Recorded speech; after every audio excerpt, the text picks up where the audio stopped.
One of the tool parameters that's very powerful but tends to confound a lot of new Modo users is something called action centers, right up here. And simply put, action centers are simply the position in 3D space where a specific tool will center its function. Let me explain. So to demonstrate, let me first hit the F6 key, and that's going to bring up my preset browsers, and I'll go over to where the meshes are, and I'll just double click on this flashlight, and we'll put that right in our scene. There we go.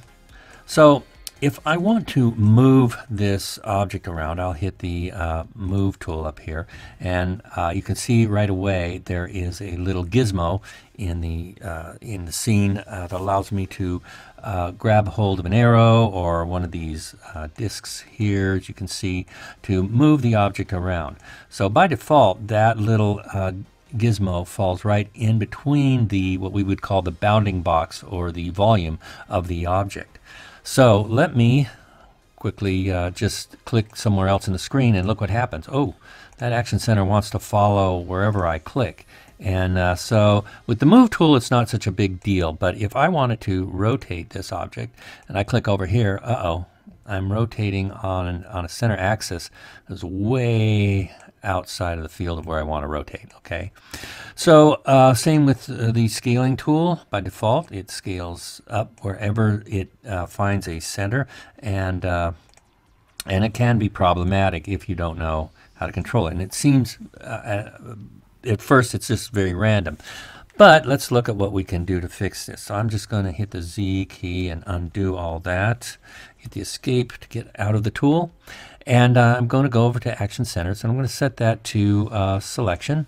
So if I hit the Move tool, that's going to stay on my selection no matter where I click in the viewport. That's going to stay centered on that object. Now, because I have nothing selected in the viewport, everything is selected.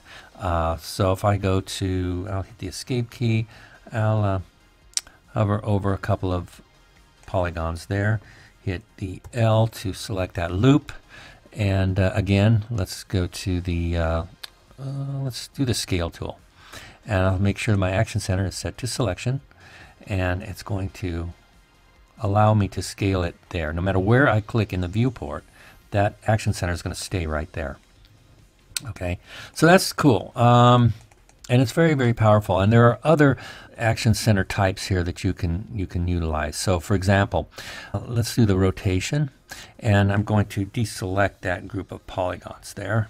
And I'm going to set the scale here. And let's go over to Action Center. Let's set a, let's do it in an element.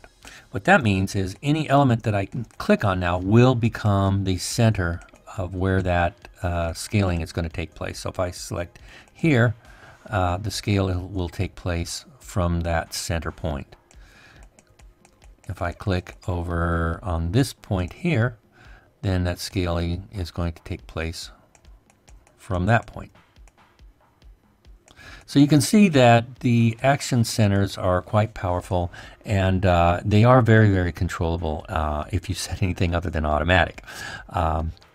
So we'll experiment with others as we go forward with the lessons, but probably the two action centers that you'll use the most are selection and, of course, the element